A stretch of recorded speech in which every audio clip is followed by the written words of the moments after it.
Hello and welcome to UGC PG Pathshala. I am Anushri Nagpal from the Department of Geography, Jamia Millia Islamia. I am presenting this module on behalf of Dr. Suresh Kumar Banduni. In this module, we will learn about wastewater treatment, reclamation and utilization of low quality water. In this episode, we will learn about wastewater treatment, its reclamation and utilization of low quality water. Introduction. Wastewater is a liquid waste consisting of animal, vegetable, mineral or chemical matter in solution or in suspension with water. Its quality has been adversely affected by human impact. Wastewater can originate from a combination of domestic, industrial, commercial or agricultural activities, surface runoff or storm water, and is no longer considered fit for consumption. Wastewater includes water that is released from offices, households, industries, and retail buildings and manufacturing plants. It includes substances such as food wastes, chemicals, oils, soaps, fuels used in manufacturing units, etc. In homes, this includes water from kitchen and bathroom sinks, bathrooms, toilets, washing machine and dishwashers. Businesses and industries also contribute their share of used water. Groundwater can get contaminated and due to leakage from septic tank or agents such as insecticide, petroleum products, blood or cleaning liquids. Water quality. Water quality describes the condition of the water including chemical, physical and biological characteristics concerning suitability for drinking or swimming. It is measured by several factors such as the concentration of bacteria levels, dissolved oxygen, the amount of salt or the amount of material suspended in water. In some bodies of water, the concentration of microscopic algae and quantities of herbicide, pesticides, heavy metals and other contaminants may also be measured to determine water quality. Therefore, the scientific measurement of defining water quality does not necessarily mean that water is good or that water is bad. So, the determination is typically made relative to the purpose of the water, whether it is for drinking or to wash a car with or for some other purpose. What is in wastewater? Domestic wastewater is essentially the waste generated from homes and conveyed by means of water from the dwelling to the place of treatment and final disposal. The chief components of domestic wastes are body wastes like feces and urine, bathroom used water, kitchen wash water and laundry wastes. Industrial wastes pose a greater threat than domestic wastewater. They consist of discharges from various manufacturing, chemical, mining and other industries. The discharge from each and every industrial premise is governed by various legislation and permission to release of wastewater needs to be taken from the local authority concerned. Some industries produce waste which are unacceptable for sewer discharge and must be treated or disposed of separately. The discharge from industry is usually controlled by means of municipal rules and regulations.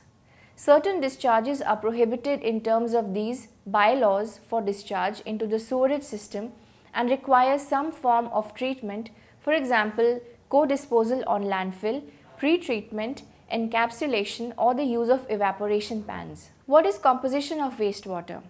Wastewater is 99.99% water. The other 0.01% is of concern, which includes the following. First, nutrients. Phosphorus and nitrogen. Second, fats, oils, grease like used in cooking oils, body lotions, etc. Third, pathogens, disease causing bacteria and viruses. Fourth, BOD, biochemical oxygen demand. BOD is a measure of oxygen needed by aerobic bacteria to break down organic matter. A higher BOD means there is more organic matter that needs to be broken down. 5. Other solids.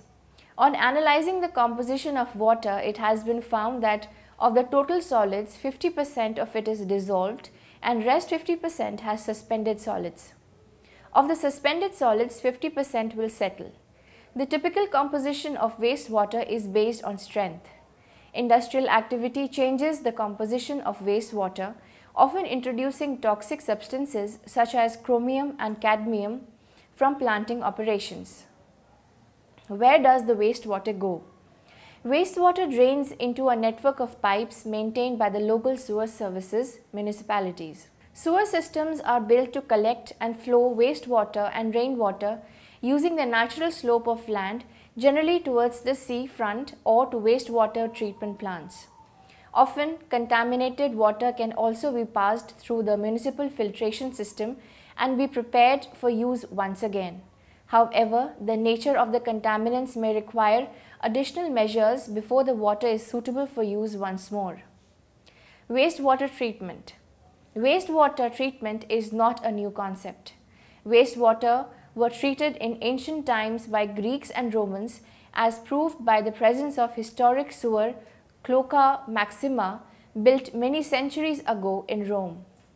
Wastewater treatment is another way of utilizing water as it is interconnected with the other uses of water. Nature has an ability to cope with small amounts of wastewater pollution.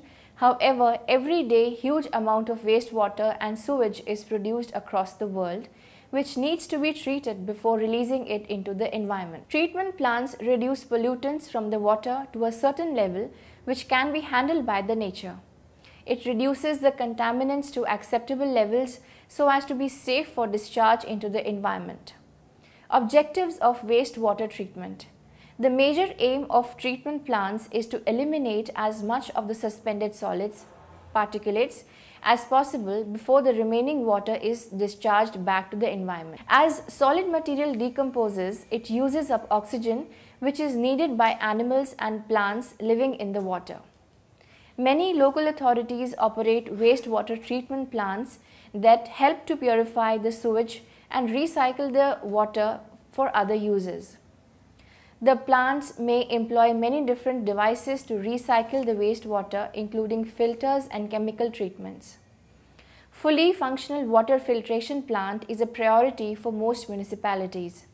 Cleansing and disinfecting the water reduces the chances of diseases outbreak related to infections and exposure to contaminants, making it possible for people to live in urbanized areas and still enjoy safe drinking water. The wastewater treatment plants were set up to minimize the adverse conditions caused by the release of raw effluents to water bodies. The water treatment is done to prevent destruction and contamination of natural water resources and water bodies.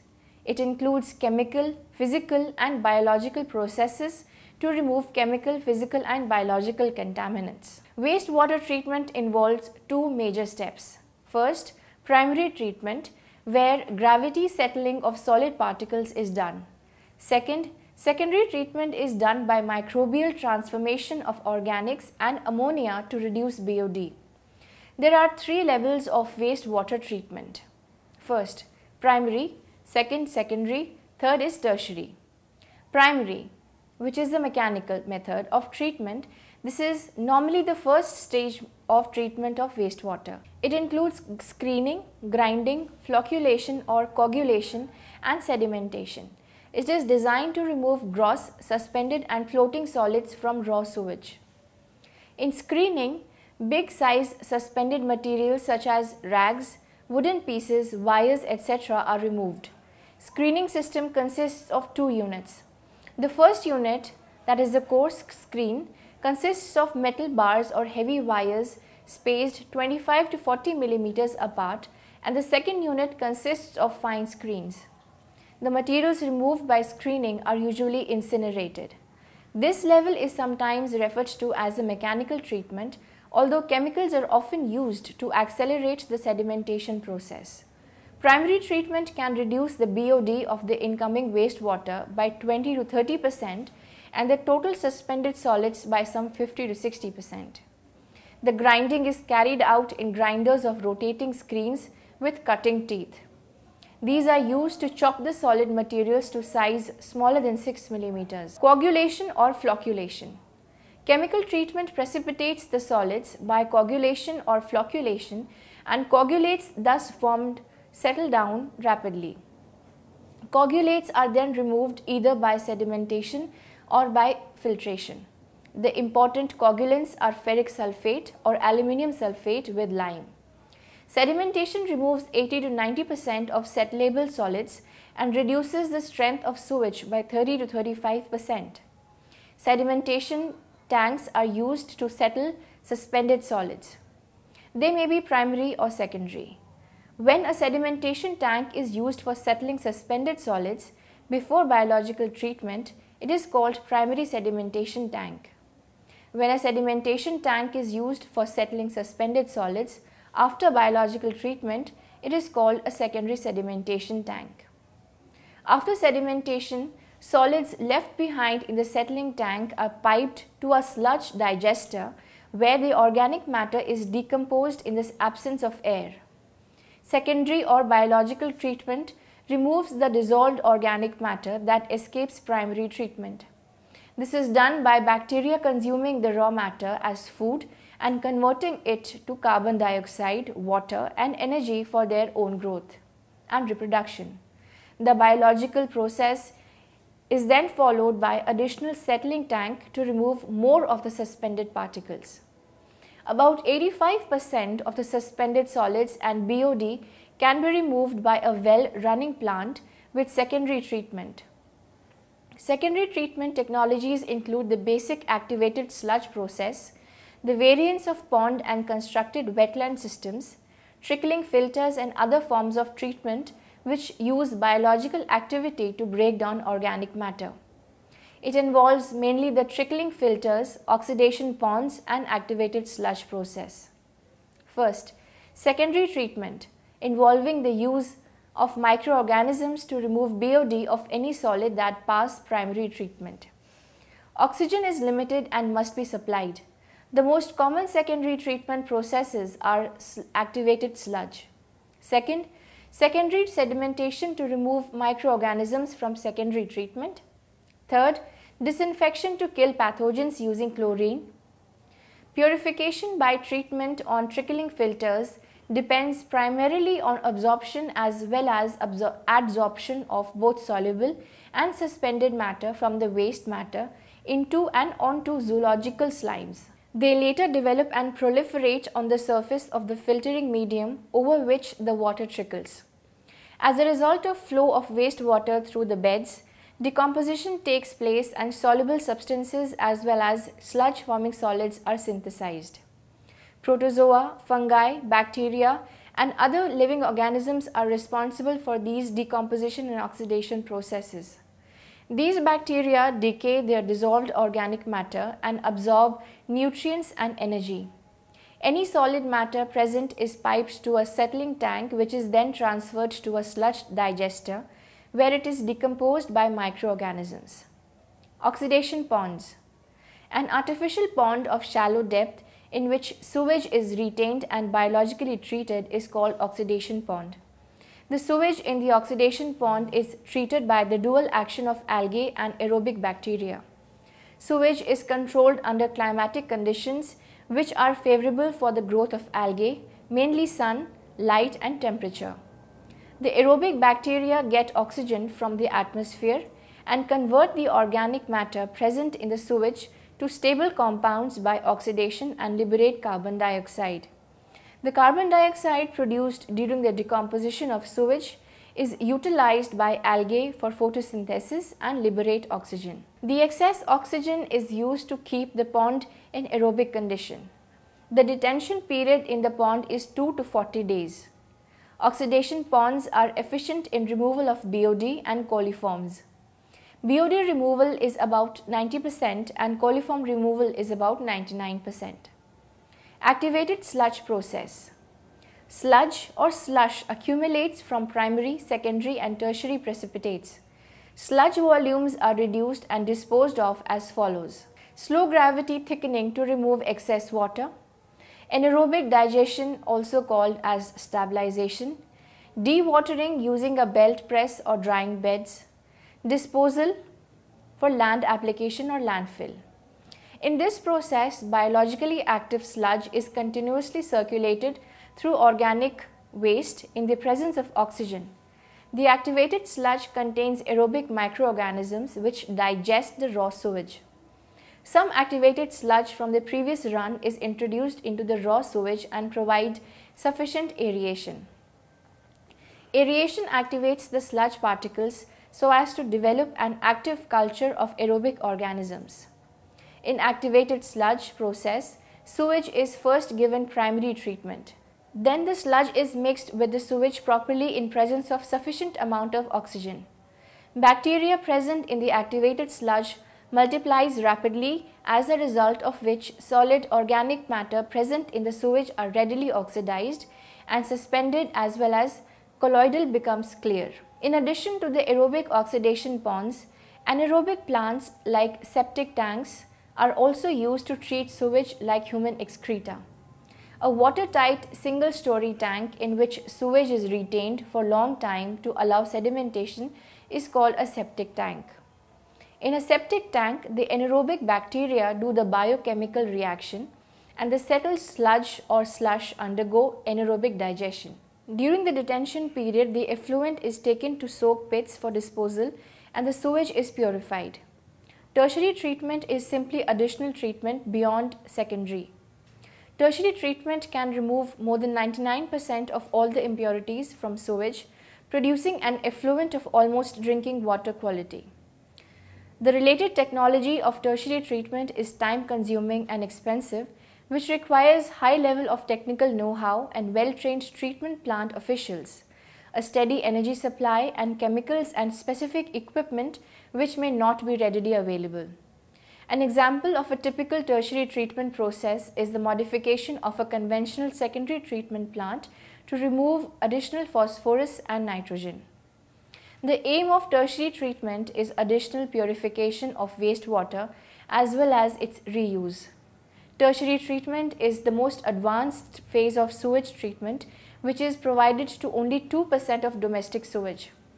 The main function of tertiary treatment is to decrease the load of nitrogen and phosphorus compounds present in the effluents by the following processes. The effluent received after the secondary treatment is mixed with lime, that is calcium oxide. The lime reacts with phosphorus compounds in the waste to form insoluble calcium phosphate, which then settles down at the bottom of the settling tank, from where it can be filtered out. Nitrogen present in the wastewater is generally in the form of ammonia gas, nitrates and nitrites. The wastewater containing ammonia is directed into a metal tower. As water trickles downwards over a series of small plastic baffle plates, air is forced upwards through the effluents, which thereby results in the removal of ammonia gas. Chlorination before discharging the effluents, disinfection done with chlorine, can be the final step of wastewater treatment. Chlorination is done to kill disease-causing microorganisms that might be present in wastewater. Many advanced physic-chemical methods are used for treatment of wastewater, especially industrial wastewater, to remove inorganic compounds. These are adsorption. It is a mass transfer process by which a substance is transferred from the liquid phase to the surface of a solid and becomes bound by physical and or chemical interactions. By making use of active adsorbents, it is possible to purify completely the water from organic and inorganic impurities, even in very low concentrations. Finally, dispersed substances with a higher surface area such as sawdust, ash, peat, clay, etc. can be used as adsorbents. Activated carbon of various grades is the most efficient adsorbent. Ion exchange. In this, a reversible interchange of ions between the solid and liquid phases occurs, where an insoluble substance like resin removes ions from an electrolytic solution and releases other ions like charge in a chemically equivalent amount without any structural change in the resin. Ion exchange can also be used to get valuable heavy metals from the loaded resin by elution with suitable reagents. Electrodialysis. This is used for desalination of water, that is, for the removal of dissolved minerals, salts, acids, alkalis and also the radioactive substances from effluents. Electrodialysis is performed in a multi-chamber membrane apparatus known as electrodialyzer under the influence of electric current and used for separating the ions of inorganic compounds. Reverse osmosis. Reverse osmosis is a perfect tool that can reject particles as small as 10 raised to the power 3 to 10 raised to the power 4 nanometers. It is a pressure-driven membrane process in which water can pass through the membrane while the pollutant particles are retained. By applying a greater hydrostatic pressure than the osmotic pressure of the feeding solution, cationic compounds can be separated from water. Wastewater utilization. Importance of usage of wastewater. Water has become a limiting factor in all parts of the world. There should be proper and judicious use of water.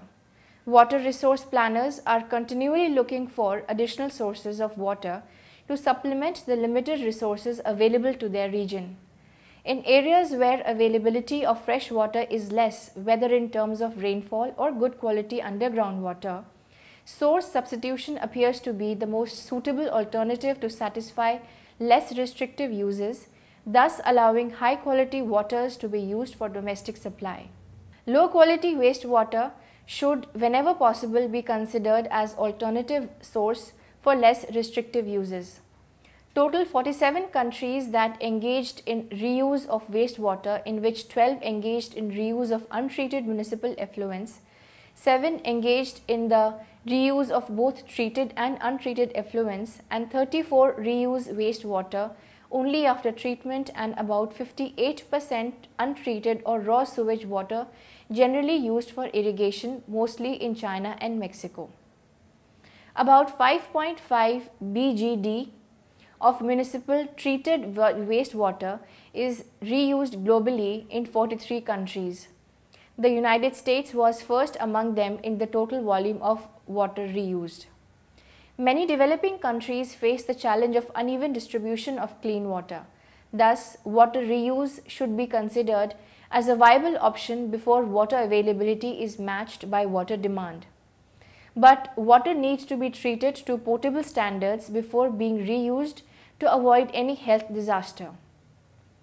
The global problem of water shortage can be tackled with the effective utilization of water and reduction in wasteful consumption. Water can be reused by treating wastewater with the use of chemicals in order to remove harmful agents from the water and make it safe for further use. Types of wastewater use. Water gets recycled by natural systems but gets deteriorated by different levels of pollution. Once used, however, water can be reclaimed and used again for different beneficial uses by implementing wastewater reuse system. Direct reuse is deliberate use of treated wastewater for some purpose, including irrigated agriculture. It is also observed that people will drink wastewater from an indirect source unless proved unsafe to drink.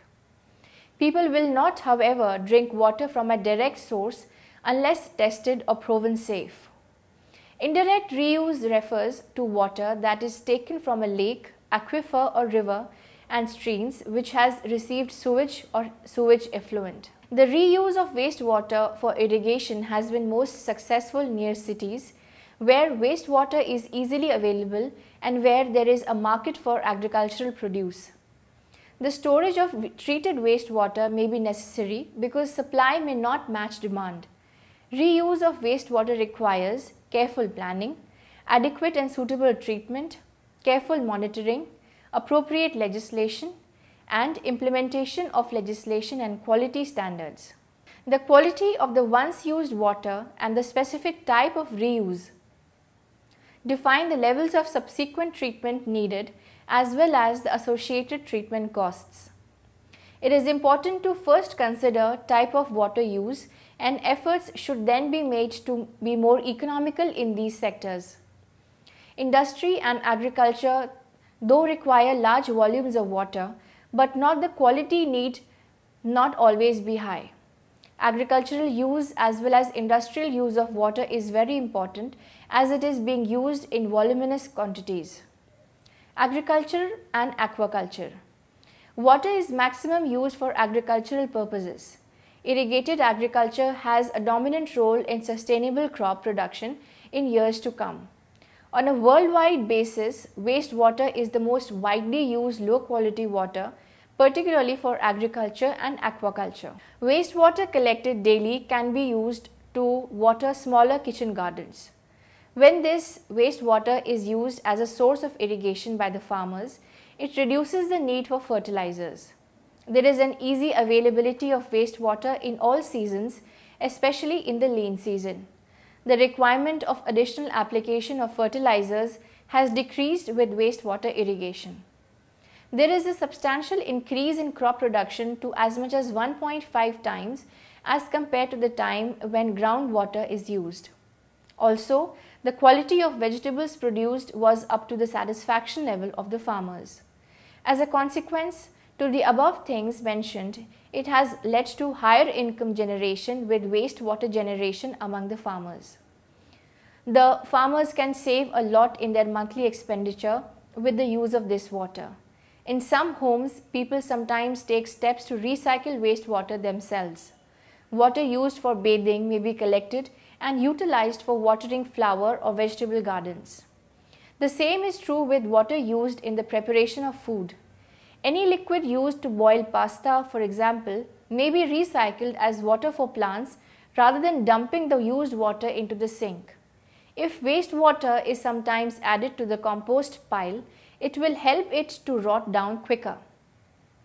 The voluminous amount of low quality water used for agriculture involves the associated health risks and environmental concerns. Urban. In urban areas, reclaimed wastewater has been used mainly for non-potable applications such as irrigation of public parks, recreation centers, athletic fields, schoolyards and playing fields, and edges and central reservation of highways. Irrigation of landscaped areas surrounding public, residential, commercial and industrial buildings, irrigation of golf courses, ornamental landscapes and decorative water features such as fountains, reflecting pools and waterfalls. Fire protection, toilet and urinal flushing in commercial and industrial buildings. The disadvantages of urban non-potable reuse are usually related to the high costs involved in the construction of dual water distribution networks, operational difficulties, and the risk of cross-connection. Potable urban reuse can be performed directly or indirectly. Indirect potable reuse involves allowing the reclaimed water, or in many instances raw wastewater, to be retained and diluted in surface or groundwaters before it is collected and treated for human consumption. Direct potable reuse takes place when the effluent from a wastewater reclamation plant is connected to a drinking water distribution network. Treatment costs are very high because the water has to meet very stringent regulations which tend to be increasingly restrictive, both in terms of the number of variables to be monitored as well as in terms of tolerable contaminant limit. Industry. The most common uses of reclaimed water by industry are evaporative cooling water, particularly for power stations, boiler feed water, process water, irrigation of ground surrounding the industrial plant. The use of reclaimed wastewater by industry is a potentially large market. Industrial reuse of water is cost effective for industries where potable quality of water is not required, and where industries are located near urban centers where secondary effluents is readily available for reuse. Recreation and landscape enhancement. The use of reclaimed wastewater for recreation and landscape enhancement ranges from small fountains and landscaped areas to full water-based recreational sites for swimming, boating and fishing. As for the other types of reuse, the quality of the reclaimed water for recreational uses should be determined by the degree of body contact estimated for each use.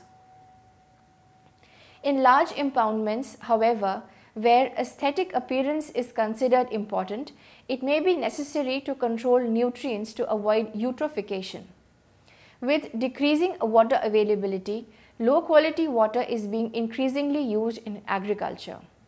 Its utilization provides new sources of water for higher food production in many areas, but its use could create environmental and health hazards. Environmental benefits from use of wastewater. Wastewater reuse has environmental benefits. The factors that may lead to the improvement of the environment when wastewater is used rather than being disposed of in other ways are avoiding the discharge of wastewater into surface waters, preserving groundwater resources in areas where overuse of these resources in agriculture are causing salt intrusion into the aquifers, the possibility of soil conservation by humus buildup and by the preservation of land erosion, the aesthetic improvement of urban conditions and recreational activities by means of irrigation and fertilization of green spaces such as gardens, parks and sports facilities. Negative environmental effects. Despite above discussed benefits of use of wastewater on environment, some potential negative environmental effects may arise in association with the use of wastewater. One negative impact is groundwater contamination. The main problem is associated with nitrate contamination of groundwaters that are used as a source of water supply. This may occur when a highly porous unsaturated layer above the aquifer allows the deeper percolation of nitrates in the wastewater. If there is a deep, homogeneous unsaturated layer above the aquifer capable of retaining nitrate, there is little chance of contamination. The uptake of nitrogen by crops may reduce the possibility of nitrate contamination of groundwater, but this depends on the rate of uptake by plants and the rate of wastewater application to the crops. Buildup of chemical contaminants in the soil is another potential negative effect. Depending on the characteristics of the wastewater, extended irrigation may lead to the buildup of organic and inorganic toxic compounds and increases in salinity within the unsaturated layer. To avoid this possibility, irrigation should only use wastewater of predominantly domestic origin. Adequate soil drainage is also of fundamental importance in minimizing soil salinization.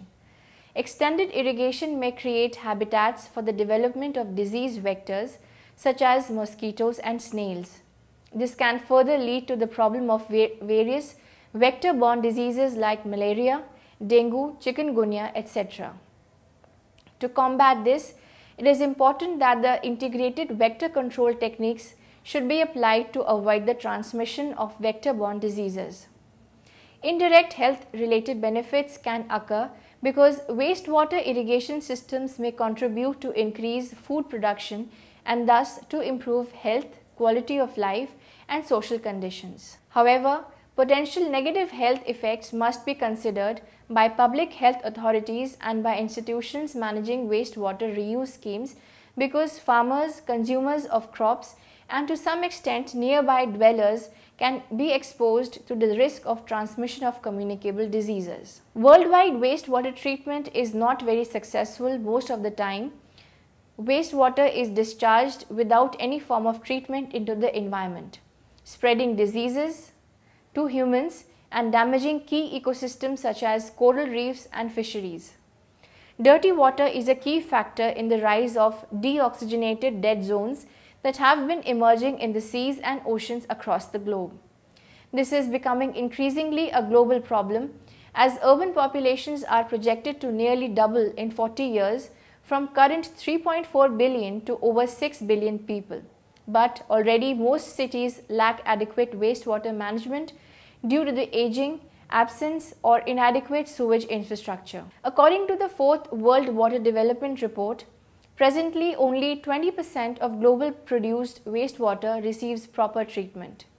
Treatment capacity typically depends on the income level of the country. Thus, treatment capacity is 70% of the generated wastewater in high-income countries compared to only 8% in low-income countries. Environmental conditions arising from inadequate or non-existing wastewater management pose significant threats to human health, well-being and economic activity. The Millennium Ecosystem Assessment Report reported that 60% of global ecosystems services on which many social and economic activities depend are being degraded or used unsustainably, and highlighted the inextricable links between ecosystem integrity and human health and well-being. Wastewater can be utilized in agriculture by the integrated application of measures as wastewater treatment, crop selection and restriction, wastewater irrigation techniques, etc. However, the criteria for wastewater treatment intended for reuse in irrigation differ considerably. While it is intended that diseases causing viruses are removed to the maximum extent possible, some of the biodegradable organic matter and nutrients available in the raw wastewater need to be maintained in many arid and semi-arid countries facing water shortages due to lack of proper precipitation. Wastewater is an important source of irrigation water. The increasing demands for both food and water by the growing population requires the agricultural sector to increase food production with lesser use of natural water resources. The use of treated wastewater for irrigation is the solution, but it requires a lot of expertise. Conclusion: reuse of wastewater can help to maximize the use of limited water resources. It can help to contribute in national development. Even though there is environmental damage caused by reuse of wastewater, it should be minimized as much as possible. Steps should be taken to minimize the health risks associated with reuse of wastewater so that the community at large and the economy do not face problems. Collaborations between users, authorities, and the public is needed. Exchange of ideas, experiences, strategies between the planners and the beneficiaries is of utmost importance. Government support and encouragement is needed at all levels. Thank you.